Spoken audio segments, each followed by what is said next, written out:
कहीं हम भूल न जाए या अभियानांतर्गत मान्यवर कांशीराम साहेबांचं राष्ट्रीय अभियान कहीं हम भूल न जाए या अंतर्गत आज बहुजन परिषदेचे आयोजन करण्यात आलेले आहे। त्यात कांशीराम रिसर्च सेंटर च्या वतीने इथे ग्रंथ प्रदर्शनीचे आयोजन करण्यात आलेले आहे। संविधान प्रदर्शनी ही मान्यवर कांशीरामजी रिसर्च सेंटरच्या माध्यमातून इथे करण्यात आलेली आहे आणि ही बहुजन परिषद बघा बहुजन परिषद चं आयोजन केलेलं आहे। बहुजन परिषद इथे सुरू आहे आणि बहुजन परिषदेतील हे कार्यकर्ते बघा हे बुक स्टॉल इथे ही भव्य व्यवस्था इथे आहे आणि हे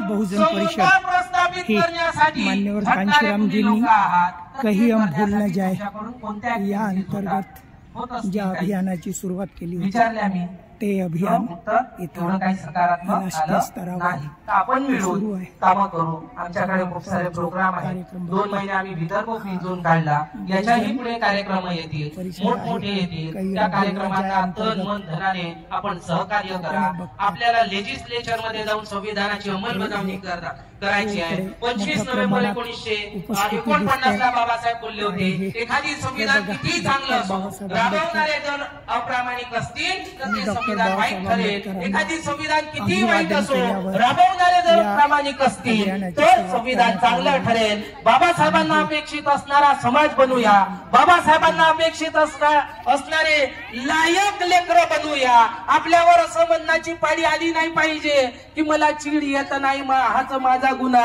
माझ्यातला भीम मीच केला उन्हा, दोष देऊ पुन्हा दोष देऊ पुन्हा, असं न करता मला भीम कळला, मी भीमाचं काम करील, बाबासाहेबांचं काम करील, चळवळीला पुढे नेईल। कोणी करायचं असेल तर करो, कोणी चांगलं म्हणायचं तर म्हणो, कोणी वाईट म्हणायचं तर म्हणो, कारण हे काम करणाऱ्यांवर दोषही दिले जातात, मोठ्या प्रमाणात दिले जातात। तर माना अपमानाची आपण पर्वा नाही करू, प्रामाणिकपणे काम करत राहू आणि बाबासाहेबांना अपेक्षित असणारा शासक बनवू। शासक बनल्यानंतर या देशात आर्थिक आणि सामाजिक समता प्रस्थापित करायची आहे, ते करू। त्याच्यानंतर अॅनिलेशन ऑफ कास्ट म्हणजे जातीचं निर्मूलन करायचं आहे, ते आपण करू। आणि शेवटचा ध्येय बाबासाहेबांनी आपल्या पुढे निश्चित केला की भारताला प्रबुद्ध भारत बनवू, म्हणजे एनलाइटन्ड इंडिया बनवू, जागृत भारत बनवू। खऱ्याला खरं, खोट्याला खोटं, दगडाला दगड, मातीला माती, गध्याला गधा म्हणणारा समाज आपण तयार करू। गधाला बाप म्हणणाऱ्या लोकांना ना त्यांच्या मागावर जाऊ ना त्यांना स्वीकार करू। एवढं आजच्या या प्रसंगी बोलतो, हे सगळं आपण प्रामाणिकपणे करू। एवढंच बोलून इथेच थांबतो। धन्यवाद। जय भीम, जय भारत। काही स्टिकर्स काढलेले आहेत, ते स्टिकर 10-10 रुपये आपण अशी नॉमिनल व्हॅल्यू ठेवली, असं समजा की प्रिंटिंगचाच खर्च आहे। याच्यामध्ये 3 स्टिकर आहेत, मी थोडस वाचून दाखवतो।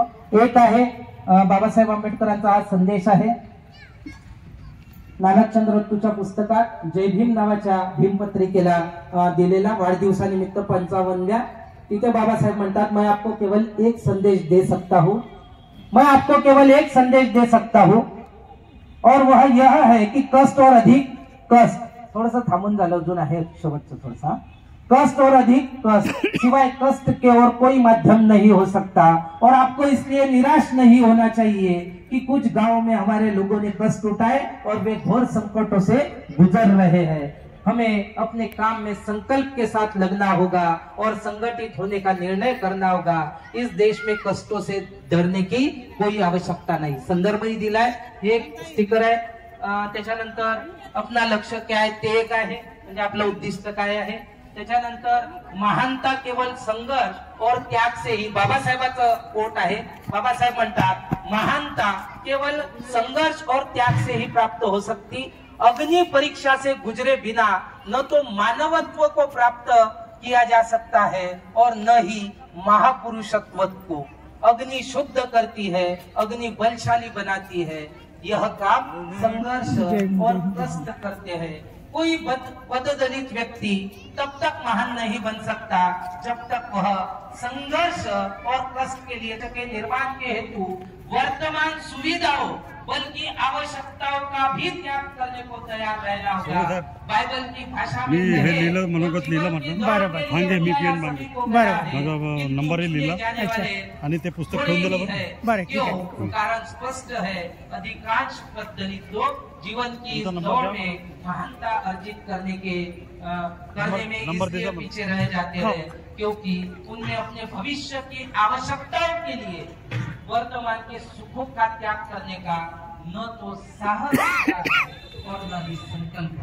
बाबासाहेबांनी इथं अग्निपरीक्षा संघर्ष ताप वगैरे का फट्टी हे करणं आणि मी असं मानतो की आज तुम्हाला आम्ही दिवसभर त्या फट्टीमध्ये ठेवलेला इथून महाराष्ट्रात प्राप्त होते हे बाबासाहेब बोलतात। ही ती संविधान ग्रंथ प्रदर्शनी कांशीराम रिसर्च सेंटरच्या वतीने लावण्यात आलेली आहे।